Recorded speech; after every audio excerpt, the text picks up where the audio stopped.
Hello everyone, Radhe Radhe. तो आज हमारी करंट अफेयर की है दूसरी क्लास। कल हमने केवल एक पेज किया था 15 मिनट तक, और उसमें कितने क्वेश्चन हमने किए थे? 20 क्वेश्चन तक। तो आज सबसे पहले उस 20 क्वेश्चन में से मैं आपसे 3 सवाल पूछूंगी और एकदम सिंपल सवाल पूछूंगी, ठीक है? आपको उसका आंसर देना है। सबसे पहले आपको बताना है कि तमिलनाडु का मुख्यमंत्री किसे नियुक्त किया गया है। बहुत ही ज्यादा चर्चा का विषय अभी भी है ये। कर्नाटक का मुख्यमंत्री किसे नियुक्त किया गया है। और तीसरा सवाल कि असम का मुख्यमंत्री दूसरी बार किसे बनाया गया है। ये तीनों सवाल का आंसर आप कमेंट बॉक्स में बताएंगे, ठीक है? तो चलिए अब स्टार्ट करते हैं। देखिए, फेमिना मिस इंडिया 2026 का आयोजन कहाँ हुआ? फेमिना मिस इंडिया 2026 का आयोजन कहाँ हुआ? तो Kalinga Institute of Industrial Technology Bhubaneswar में। कहाँ हुआ? Kalinga Institute of Industrial Technology Bhubaneswar में, ठीक है? मिस इंडिया 2026 का खिताब किसने जीता है? किसने जीता है? साध्वी सतीश सैल ने। किसने जीता है? साध्वी सतीश सैल ने।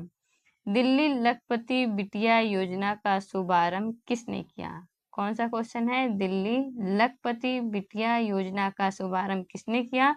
तो किसने किया है? हमारी राष्ट्रपति द्रौपदी मुर्मू जी, ठीक है? कब किया? 2 मार्च 2026 को। 2 मार्च 2026। अभी दिख रहा होगा ना सही से? तो चलिए अब पढ़ते हैं, नीतीश कुमार ने किस पद से इस्तीफा दिया है? काफी चर्चा का विषय ये भी रहा है। तो किस पद से इस्तीफा दिए हैं? तो बिहार के मुख्यमंत्री के पद से नीतीश कुमार ने किया है, इस्तीफा दे दिया है। उत्तर भारत का पहला ग्लास ब्रिज किस जिले में बनाया जाएगा? तो किस जिले में बनाया जाएगा? सबसे पहले तो किस राज्य में बनाया जाएगा? तो पंजाब में बनाया जाएगा। और पंजाब के किस जिले में बनाया जाएगा? तो रोपड़ में। यहाँ से 2 क्वेश्चन निकलते हैं। उत्तर भारत का पहला ग्लास ब्रिज किस राज्य में बनाया जाएगा? तो पंजाब में बनाया जाएगा। और किस जिले में बनाया जाएगा? तो रोपड़ में बनाया जाएगा। उत्तर भारत का पहला ग्लास ब्रिज किस नदी के ऊपर बनेगा? तो किस नदी के ऊपर बनेगा? सतलुज नदी के ऊपर। तो देखिए, यहाँ से 3 क्वेश्चन निकल सकते हैं। उत्तर भारत का पहला ग्लास ब्रिज किस क्या कहते हैं, राज्य में बनाया जा रहा है? तो पंजाब में। और किस जिले में बनाया जा रहा है? तो रोपड़ में। किस नदी पे बनाया जा रहा है? तो सतलुज नदी पे। अब देखिए, क्षेत्रीय कनेक्टिविटी योजना संशोधित उड़ान योजना को किसने मंजूरी दी? क्या है क्वेश्चन? क्षेत्रीय कनेक्टिविटी योजना संशोधित उड़ान योजना को किसने मंजूरी दी है? तो किसने मंजूरी दी है? केंद्रीय मंत्रिमंडल ने। योजना के तहत कितने हवाई अड्डे विकसित करने का प्रस्ताव है? तो कितने हवाई अड्डे विकसित करने का प्रस्ताव है? 100। कितने हवाई अड्डे विकसित करने का प्रस्ताव है? 100। 1 मिनट में थोड़ा सा जूम कम करती हूँ ताकि सही से दिखे।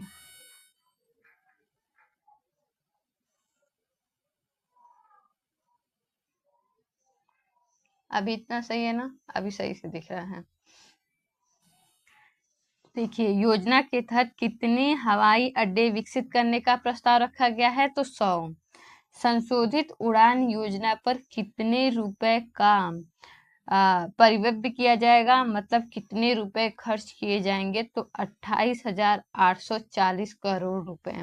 कितने खर्च किए जाएंगे? 28,840 करोड़ रुपए खर्च किए जाएंगे इस पे। अब हम आगे बढ़ते हैं। देखिए, प्रधानमंत्री नरेंद्र मोदी ने भारत में सबसे लंबे समय तक सरकार के प्रमुख रहने का रिकॉर्ड किसे पीछे छोड़कर बनाया है? तो किसे पीछे छोड़कर बनाया है? पवन कुमार चामलिंग। पवन कुमार चामलिंग को। पवन कुमार चामलिंग ने सिक्किम के मुख्यमंत्री के रूप में कितने दिन सेवा की है? तो 8,930 दिनों तक सेवा की है। 8,930 दिन तक। देखिए क्वेश्चन क्या है, प्रधानमंत्री नरेंद्र मोदी ने भारत में सबसे लंबे समय तक सरकार के प्रमुख रहने का रिकॉर्ड किसे पीछे छोड़कर बनाया है, तो पवन कुमार चामलिंग को। और ये कहाँ के हैं मुख्यमंत्री, सिक्किम के। पवन कुमार चामलिंग ने सिक्किम के मुख्यमंत्री के रूप में कितने दिनों की सेवा की है, तो 8,930 दिन की। कितने, 8,930 दिन। अब आते हैं, केंद्रीय मंत्रिमंडल ने किस विकास योजना को मंजूरी दी है। केंद्रीय मंत्रिमंडल ने किस विकास योजना को मंजूरी दी है, तो लघु जल विद्युत विकास योजना को। किसे मंजूरी दी है, लघु जल विद्युत विकास योजना को। इस योजना की कुल लागत कितनी है, तो कुल लागत कितनी है, 2,585 करोड़ रुपए। कितना है, 2,585 करोड़ रुपए। और पीसीएस का इस ट्रेंड पता है क्या बन गया है, कथन कारण के सवाल में फैक्ट भी दे दे रहा है, तो जो बच्चों से बहुत ज्यादा गलत होता है, तो इसलिए ऐसे फैक्ट ना आप लोग जरूर याद रखना, भूलना मत इसे। और ये 8,930 दिन, इसको भी याद रखिएगा, क्योंकि अगर ये क्वेश्चन पूछा तो ये कथन और कारण में जरूर डाल के देगा, ठीक है। अब आते हैं, हाँ, सुप्रीम कोर्ट ने पहली बार किस व्यक्ति के लिए निष्क्रिय इच्छा मृत्यु की अनुमति दी है, हरीश राणा। भाई इनका नाम मतलब बहुत ज्यादा वायरल हुआ था ये चीज, और इसे याद रखिएगा आप लोग, पहली बार ऐसा हुआ है कि कोर्ट ने निष्क्रिय इच्छा मृत्यु की अनुमति दी है किसी को। किसको दिया है, तो हरीश राणा को दिया है। जनगणना 2027 के शुभांकरों के नाम क्या हैं, तो प्रगति महिला के लिए है और विकास पुरुष के लिए रखा गया है। प्रगति महिला के लिए और विकास पुरुष के लिए।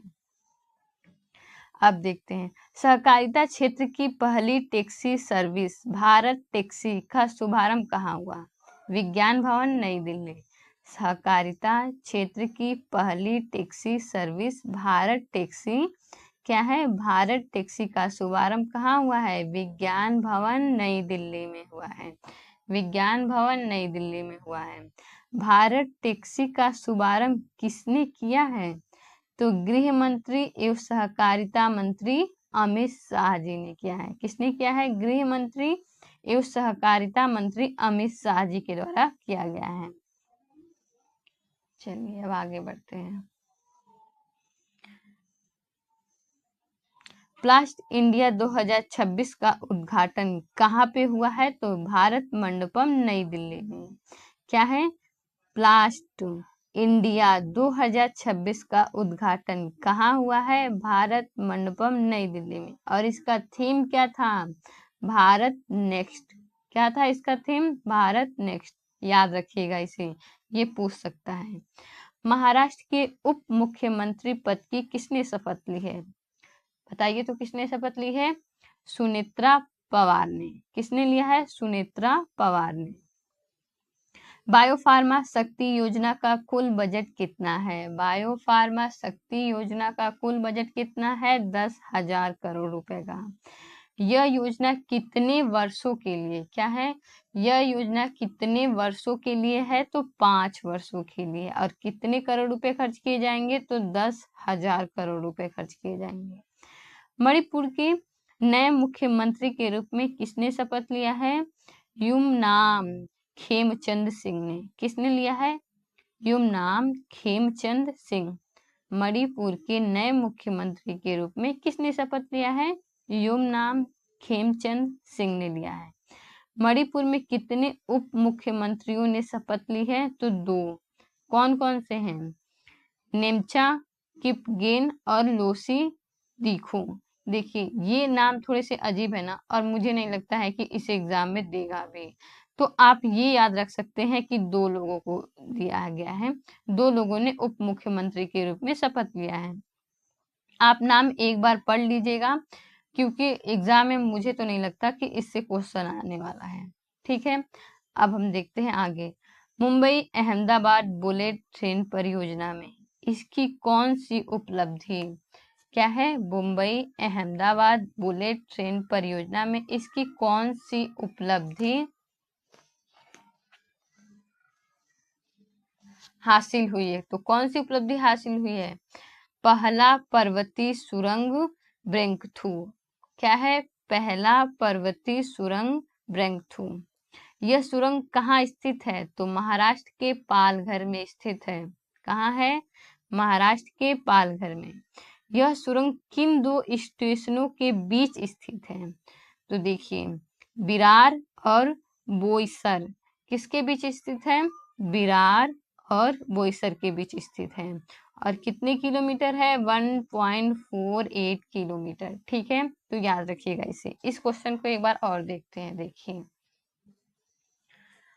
मुंबई अहमदाबाद बुलेट ट्रेन परियोजना में इसकी कौन सी उपलब्धि हासिल हुई है?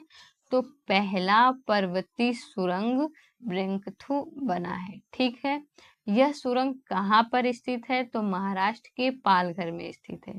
यह सुरंग किन दो स्टेशनों के बीच स्थित है? तो विरार और बोईसर। ठीक है, अब देखिए, 86वां अखिल भारतीय पीठासीन अधिकारी सम्मेलन कहाँ आयोजित किया गया? क्या है? 86वां अखिल भारतीय पीठासीन अधिकारी सम्मेलन कहाँ आयोजित किया गया? तो लखनऊ उत्तर प्रदेश में। सम्मेलन के उद्घाटन सत्र को किसने संबोधित किया है? तो लोकसभा के अध्यक्ष ओम बिरला जी ने। ठीक है, किसने संबोधित किया है? लोकसभा अध्यक्ष ओम बिरला जी ने किया। तो चलिए अब इस क्वेश्चन पे आते हैं। क्या है question? India AI impact summit 2026। क्या है? इंडिया एआई इम्पैक्ट समिट 2026 का आयोजन कहाँ किया गया है? तो कहाँ किया गया है? भारत मंडपम नई दिल्ली में।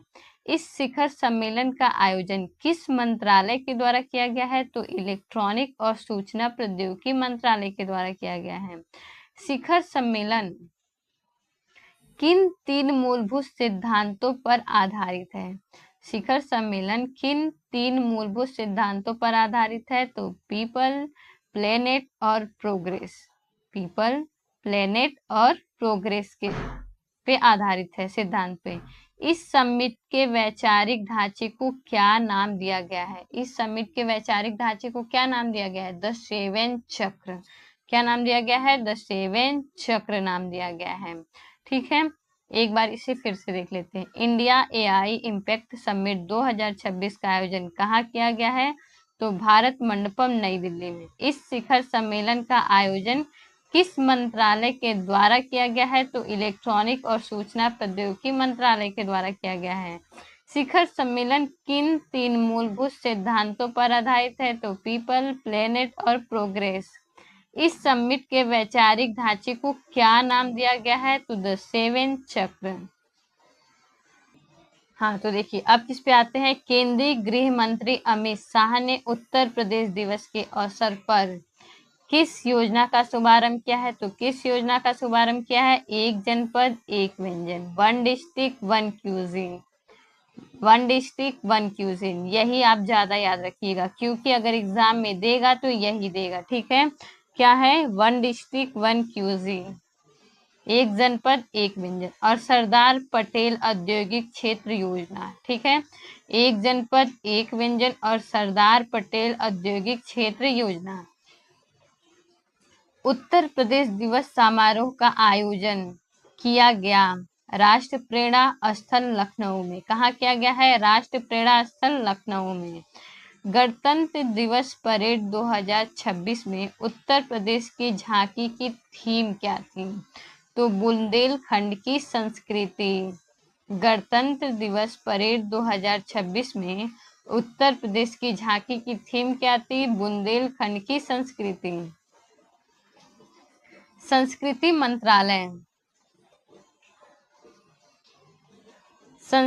मंत्रालय की झांकी की थीम क्या थी? वंदे भारत 150 वर्षों का सफर।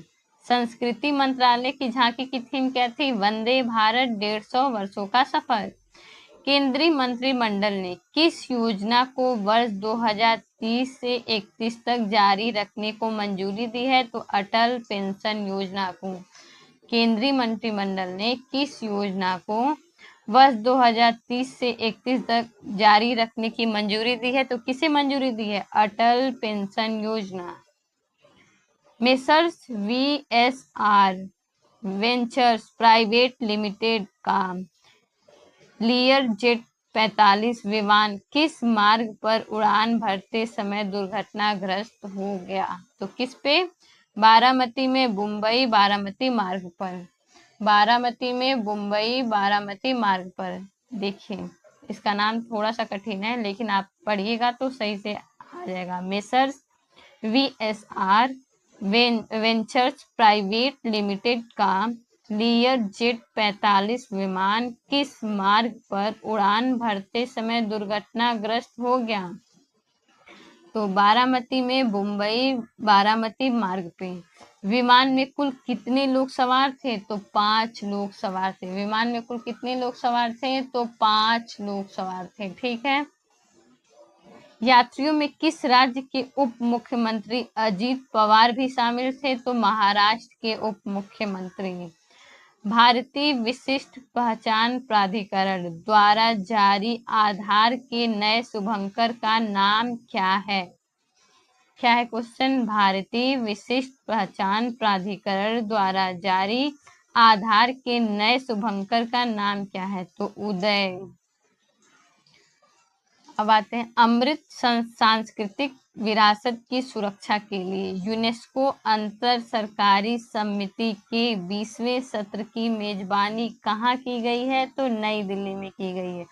कब की गई है? तो 8 से 13 दिसंबर 2025 को।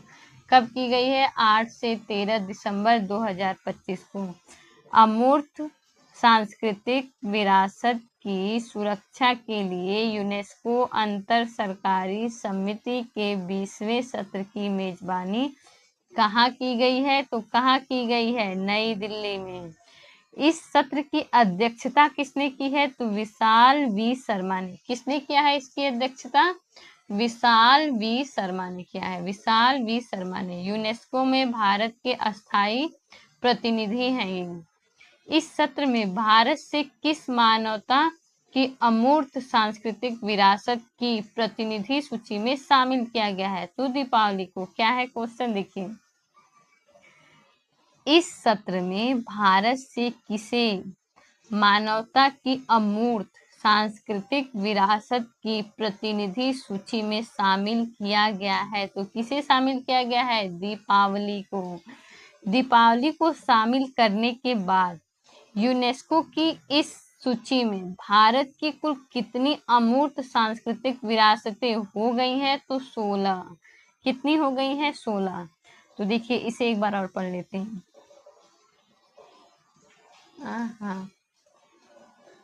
अमूर्त सांस्कृतिक विरासत की सुरक्षा के लिए यूनेस्को द्वारा अंतर सरकारी समिति के 20वें सत्र की मेजबानी कहाँ की गई है? तो नई दिल्ली में की गई है।